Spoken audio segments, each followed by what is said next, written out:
And recently I actually sat with a couple who did purchase a property like that, ironically in their self-managed super fund, unfortunately. And currently there are apartments, nicer apartments, higher positioned with parking spaces, selling for 100,000 less than what they paid. So there is going to be options there for other buyers who are looking at apartments in structures such as that where there's choice for them. So that's why I guess we sort of say if buying a freestanding home in a metro area or even a regional area is too expensive, don't discount the unit, but approach it with care and with caution, because if it's properly planned out, then it could still be a good investment over the long term.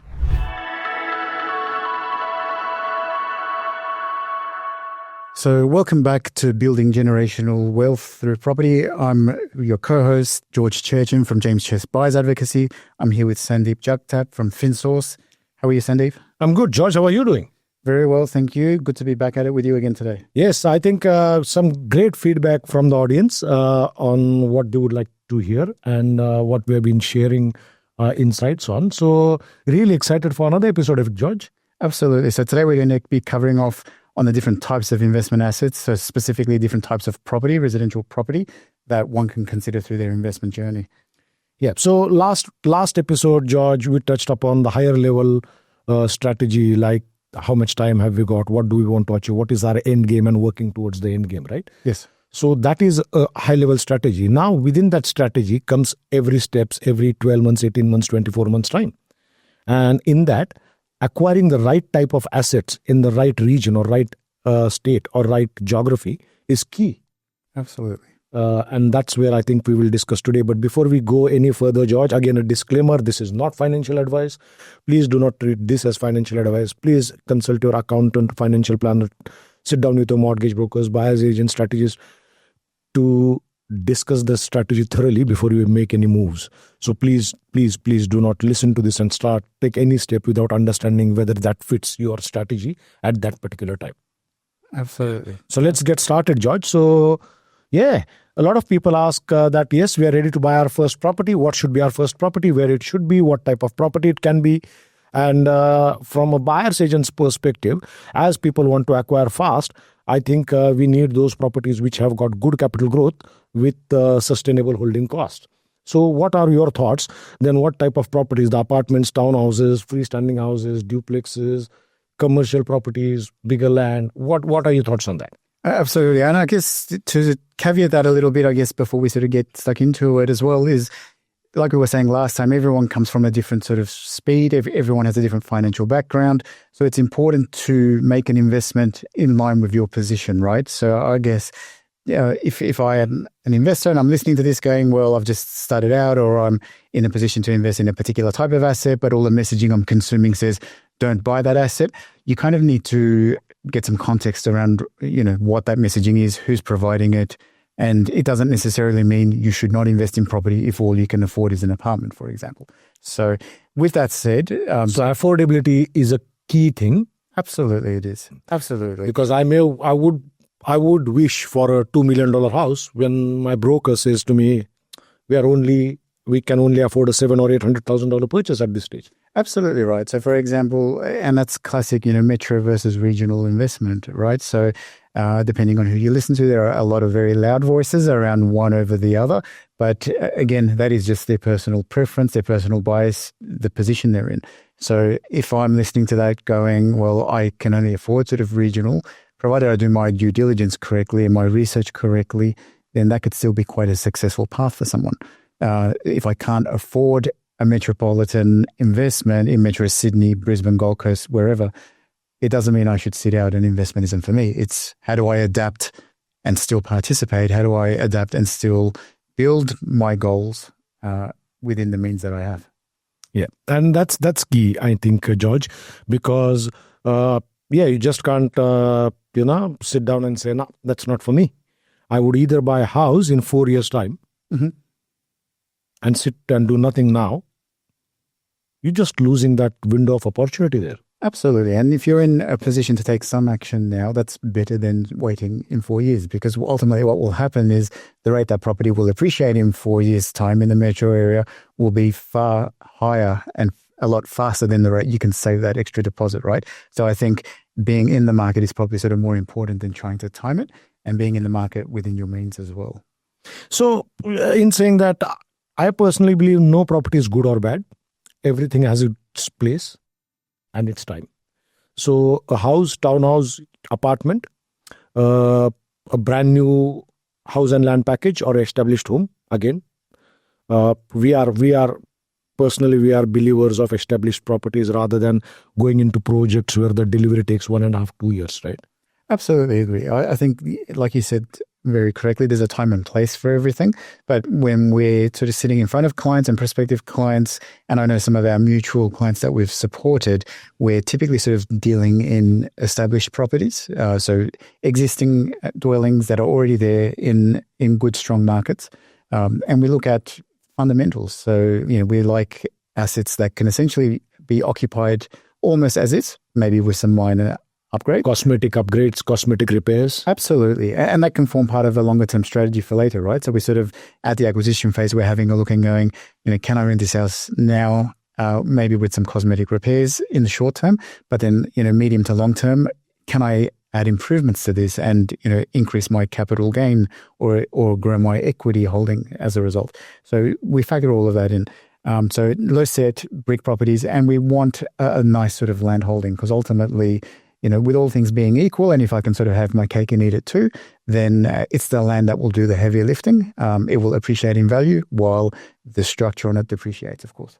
Yeah, and that's well said, George, because I typically would love to buy a house on a 600 plus square meter land with good side access, so that at a later time I can build a granny, which will not only increase the value of the property, but also help the cash flow to help it sustain itself, right? Absolutely. So buying those sort of properties where you get good sized land parcel would really, if you can afford at that particular time, should be a real key thing in your property purchasing decision, right? Absolutely. So I think if you're in a position to make that sort of investment, then definitely that would be sort of the preferred route in my view as well.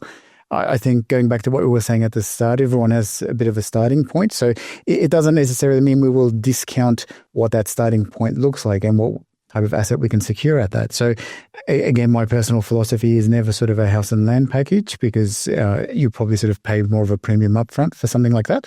But, often we hear things like apartments and townhouses are, to be discarded and not considered from an investment perspective.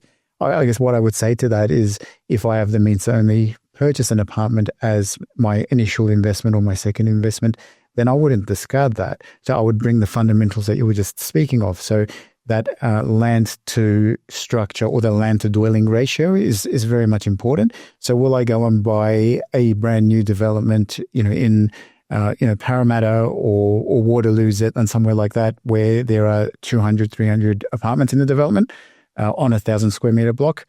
Probably not.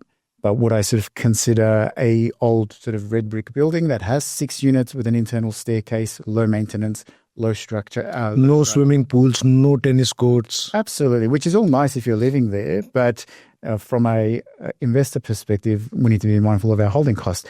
Something like that with 6 units, 4 units, very boutique.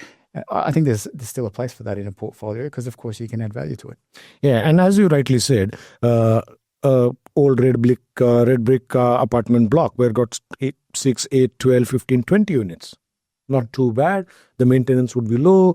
Don't have those bells and whistles like the swimming pools and tennis courts, because not only will they cost holding while you hold the property, and the holding costs will always go up as the maintenance costs go up.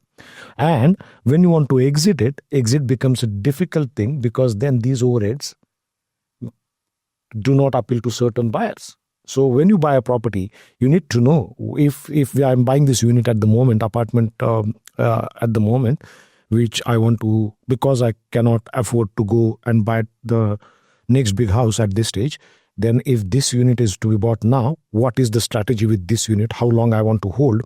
What it would be the prospective growth we are expecting as against the cash flows and all? And when can I exit it to move into a bigger property or a better property than that?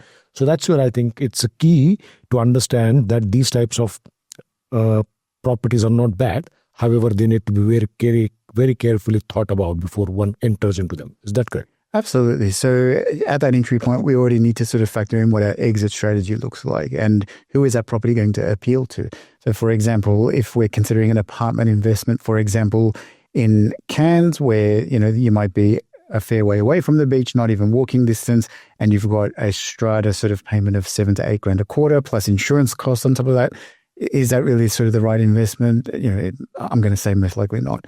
But if you're talking Metro Sydney, where you're an area in demand, there's a metro line going in, and again, red brick, low step building, low maintenance, who's going to buy that? Maybe a younger couple, a family, another sort of investor as you sort of divest, then it starts to stack up.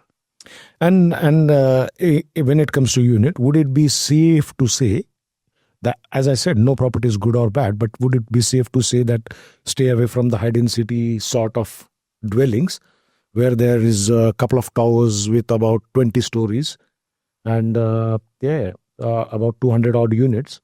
You will always be competing for the rent, and when you want to sell, there will be always a few to be sold, and that's where it creates that choice for the buyer.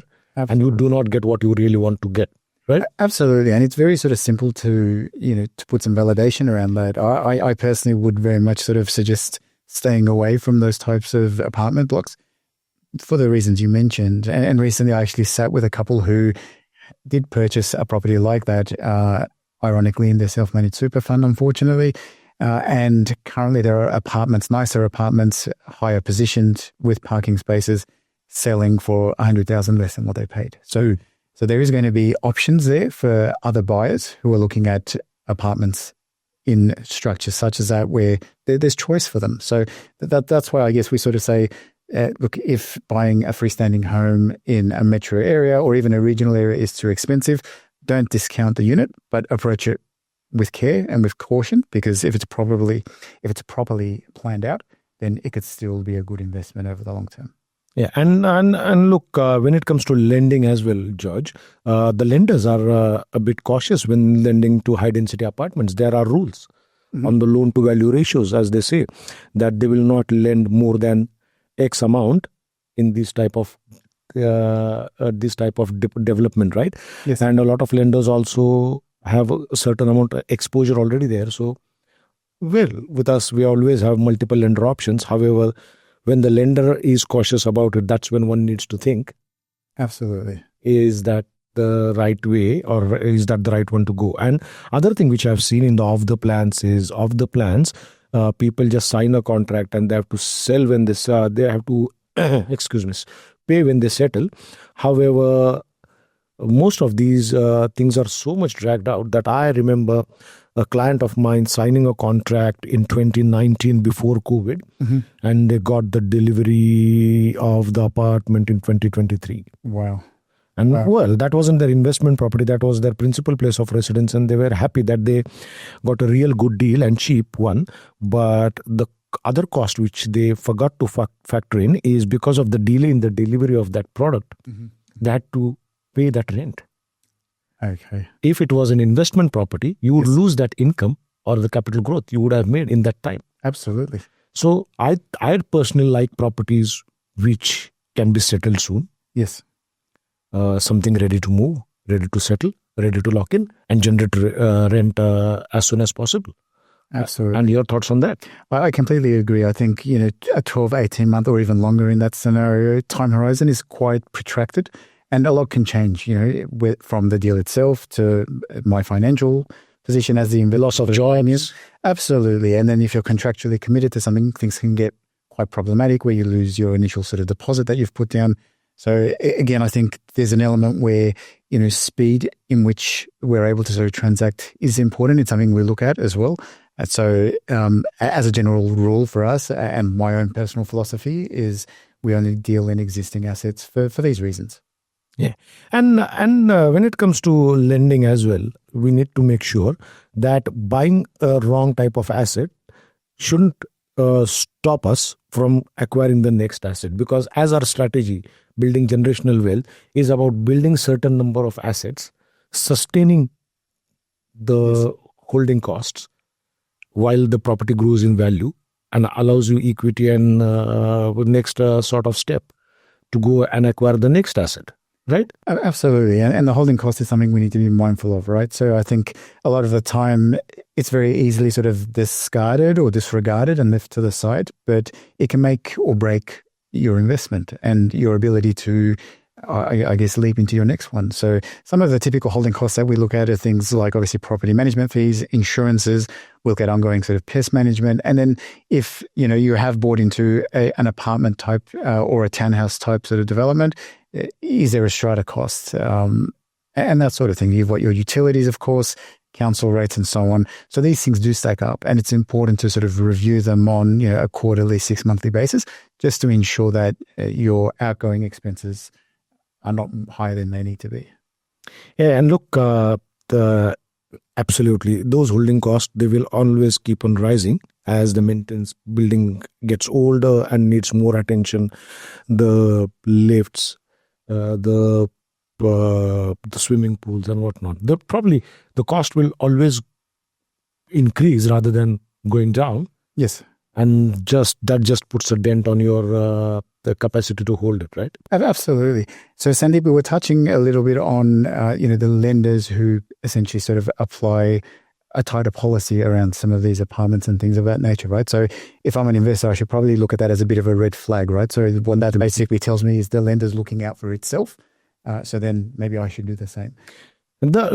George, you are putting 20% as an investor, 10 or 20%, and the lender is putting 80 or 90% from their end. So they have to get their money back. Of course. So they would, and lenders are much better informed than you, me, and the general investor to understand where the risks are, and they would like to cover their risks. And that's where I think it's very important. If there are these policies, then one needs to understand, is there a risk? They need Absolutely. to be mindful of. Absolutely, which is sort of a good segue as well, I guess, from a lending perspective. There are some potential deal breakers, I guess, whether they're geographical or asset type that we need to be mindful of as investors. So, we were talking about apartments. One that I'm lightly aware of is things like lender policy towards studios and a certain size, I guess, of a studio that some lenders will and will not entertain. Am I right in saying that? Yes, absolutely. That's a good point, George. A lot of investors do not know that lenders have a minimum size of the property that they would lend against. So for a studio, there were times when lenders would not lend for anything less than 50 square meters. Some of them have come and now gone to 45, even 40, but typically, those are the things which one needs to be mindful that what is the lender policy? The predominant lenders, I'm not saying a particular bank or a group of particular bank, but predominant lenders in the market, what is the policy around the size of the property, the high density, how many units in a block, what is how many high-rise developments in a particular area, which is going to affect a lot when you are borrowing the money, and which also be a challenge when you rent the property out and when you want to exit. Absolutely. And it's important to be mindful of all of that, because I guess as the lender policy shifts, then as an investor, we also need to shift to make sure that we can continue to work towards our goals. Absolutely. Keeping the higher level goal the same. Yes. We have to adapt to what is available to us in the market at every acquisition phase. So let's talk about the next type of property. Yes, house is a no-brainer, but the townhouses or villas, where would they have a place in a strategy? Again, as we said, if I can afford, I should buy.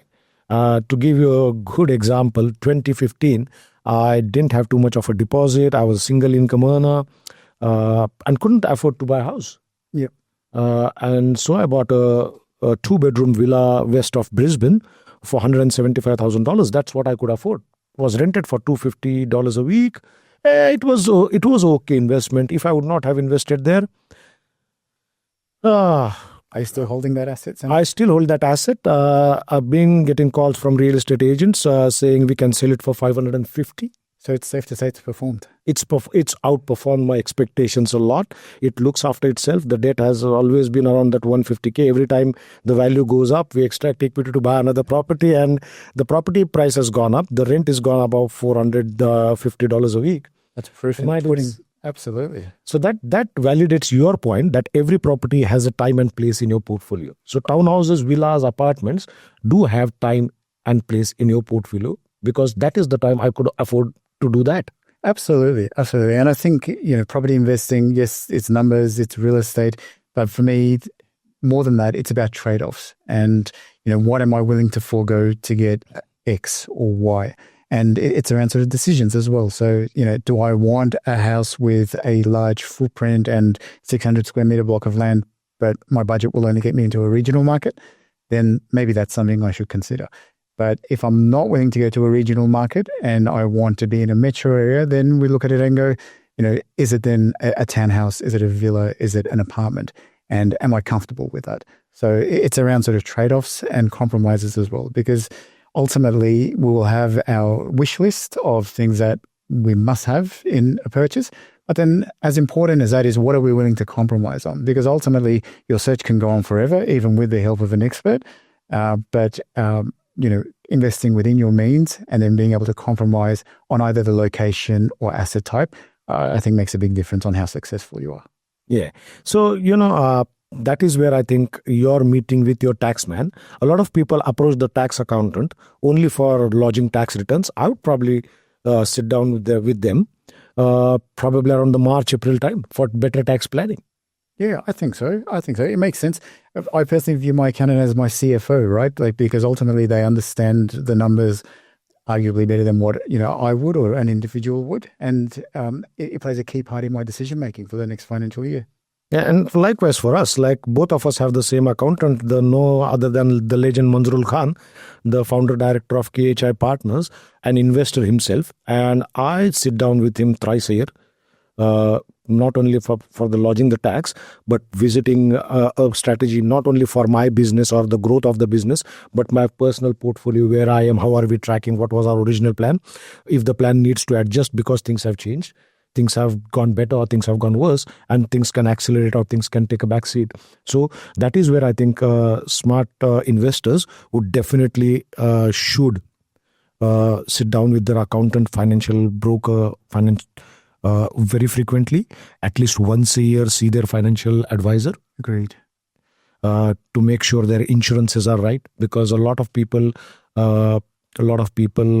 underestimate or undermine the requirement of insurance when you have this much debt you're carrying on, right? Because you want to build these assets to reward your next generation. However, what if something goes wrong? And that's where I think having a regular discussion with people like yourself, people like the accountant sitting down with us at least twice a year, absolutely is key in checking half yearly, where are we going at tax time. If we want to put some money into super, which will save some tax, help us bump our super so that we can get to that self-managed super fund setup stage a little bit faster, why not do it, right?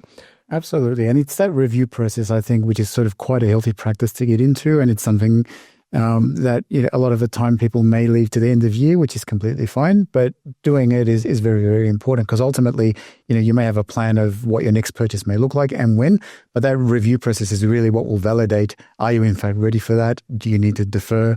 Can you accelerate? And if you were thinking it's going to be a house, let's say in a regional market, your review might actually reveal that you could maybe get a freestanding home in something that's more metropolitan, or vice versa, right? So it's we can't actually sort of say how important that really is. Yep. And when it comes to everyone's favorite investment asset, which is a freestanding house, not every house can fit your portfolio or your strategy. So what would you typically look for a client? Say, for example, I've got a client who's got good affordability, early stage in the investment journey. So they've got heaps of borrowing capacity there. They've got ample of equity in the principal place of residence. What typical type of house would you look for? So we would typically want something with a large land holding, so at least 500, 600 square meters, which is becoming harder to come across as some of the planning density laws take effect. But ideally, sort of 500-600 square meters. We want something that's not in a flood zone, not in a fire zone. We want something that's set to grow over the long term.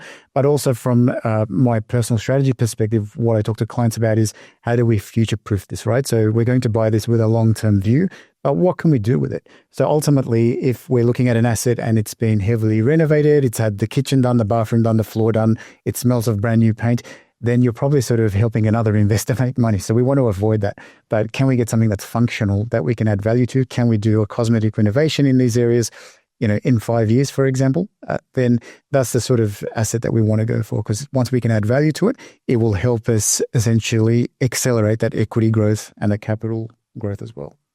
Yeah, and well said. And I would, if I was to look at a house that I want to buy, what you said makes absolute sense. Anything in excess of 500-600 square meters, if possible, a corner block, which gives you good two-street access. So if you have to add a granny to it, have a separate access, and keep both of the dwellings separate, and keep both of the tenants isolated of each other, so that less problems to manage.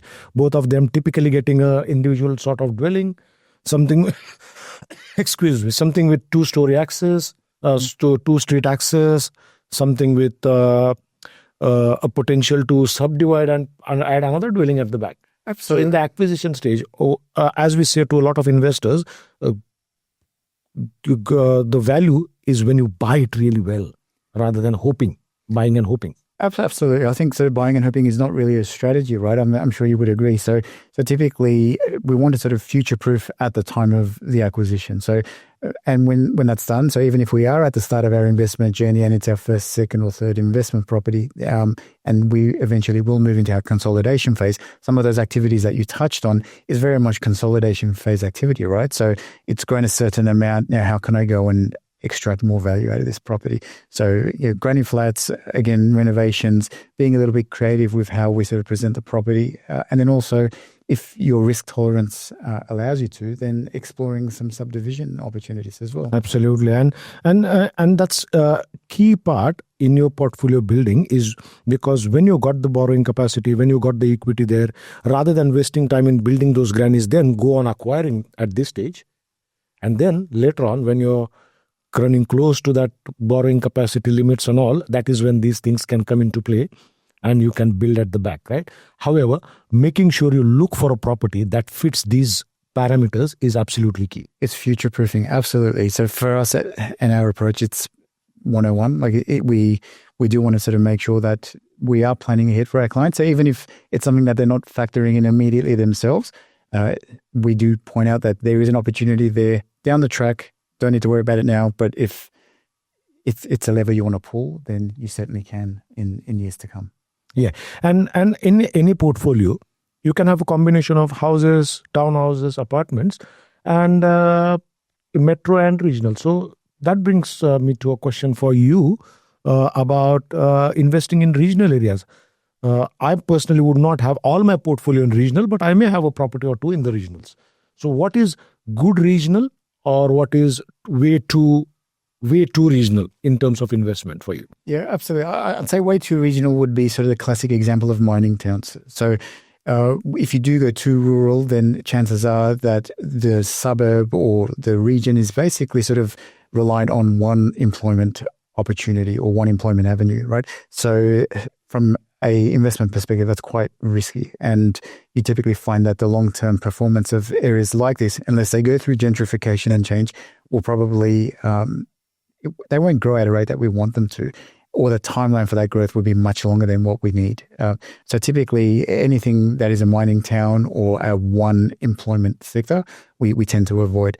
I also think that, if all I'm able to invest in, or at that time, all I can invest in is a regional location, then I am all for that, right? Because again, not everyone can afford a portfolio of metro assets. Not everyone can afford a portfolio of investment assets by a beach or, a blue chip location.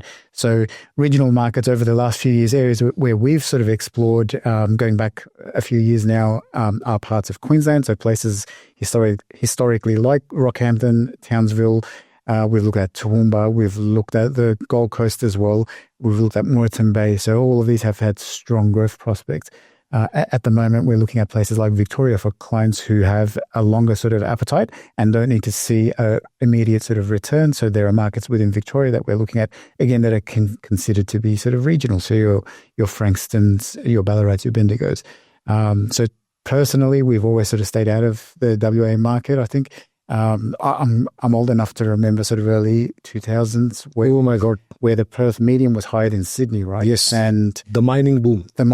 And if I know my way around contracts, every good contract has a termination clause. So as soon as the mining giants left town, those, townhouses and duplexes people bought in the regional, ultra-rural areas for $800,000 were then suddenly on the market again for a third of that price.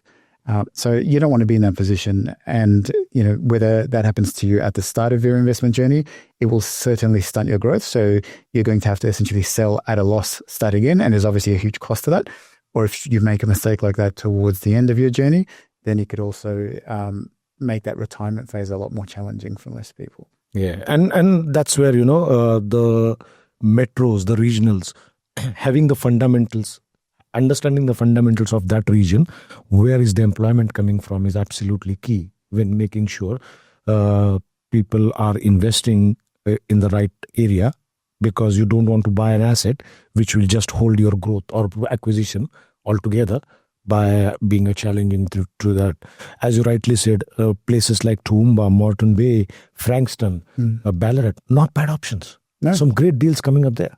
Absolutely, they're not bad options, and the investor community has been looking at these areas for some time now and continues to do so because they've got strong long-term fundamentals. The other element, I guess, to point out is just because it's how I can only afford to start with a regional investment. Now, it doesn't mean my position is going to stay that way, right? So as we move through our investment life cycle and, go from acquisition to consolidation phase, I might look at things, 15 years down the road and go, you know what, I've actually done pretty well, both from an income perspective, from a job perspective, and now from an investment perspective. Part of my consolidation phase is actually going to include upcycling of some assets because I no longer need a larger portfolio. I prefer something smaller with some less headaches in terms of management of that portfolio as well. So upcycling of assets and even sort of traversing from one asset class to another, provided the appetite is there, the risk appetite is there, it's certainly doable. So just because you start one way doesn't mean you need to finish in the same way. I think that's well covered, George. I think we did discuss about apartments not essentially being bad as long as you pick the right ones and do your due diligence. Townhouses, villas are not bad options too. And not every house is great. So important to see where it fits in your portfolio by talking to your professionals because with them you have made the higher level long-term plan, and at every point how that development or that property fits in your portfolio, so that you can sort of think of going making sure that every step in your portfolio journey is taken close to the time you had planned. Right? Absolutely. And things change, like lending changes. Like, to give you a good example, trust lending. Last week, Macquarie Bank came out and said, we are not lending to Trust and Company anymore. I saw that. That's quite interesting. And look, before we go, I will just touch on this, because a lot of so-called influencers and all were misusing that tool in a way that unlimited borrowing capacity. I personally do not believe there is unlimited borrowing capacity. I tend to agree. Because we had seen during COVID, the home loan interest rate went close to 2%. And then the interest rate rises started and people had to pay 6.5% at certain point. It's a big difference. You need to be able to sustain that. Just because a tool is available or people or influencers are talking about it, I would probably not be carried away. I love buying in trust. We do trust loans every now and then, but it's not for everyone. You need to know what you're getting into. How can you sustain if the interest rates and holding costs were to go up? Because a property will grow in value in 10 years' time. The key is you need to be able to hold it. Absolutely. What's the quality of your life going to be like over that 10-year period? You don't want to compromise your life. You don't want your kids to not go to that private school, or you don't want to postpone that holiday by 10 years. Agree completely. Agree. And it goes back to sort of, consuming, I guess, information, but then looking at it with context of how does that reflect on my position? And, the most important takeaway from what you've said there is around getting the right advice, because just because you can do something doesn't mean you should. Fantastic. Thanks, George. Some good insights. I hope the audience has got some information about a type of property, the regions and whatnot. So, George, in 2 weeks' time, we are closing into Christmas of our calendar year end. So what would you bring to the next episode of our Generational Wealth? So I think given that the year is very much coming to an end, as you said, so we're a few weeks out now from Christmas, for me personally, I like to sort of sit down and reflect when things slow down on the year ahead. You set my goals for the next 12 months, both, for the business and as an investor and personally as well. So I think, touching on goal setting is probably sort of an important conversation that we can sort of talk about when, from an investor perspective. Yep. So make sure you listen to our next next episode of Generational Wealth through Strategic Property Investment, where we'll talk about goal setting. Because building a portfolio, building generational wealth, everything needs a good strategy. And I personally revisit my goals twice a year. Once in December, when things are a bit quiet, and the 6 months of the financial year are gone. So what was the target I set in my personal, professional, business life, and how are we tracking, and if anything needs to change to get back on track. So I think that will be a real good discussion, George. I'm looking forward to it already. Likewise, Sandeep. Look forward to it as well.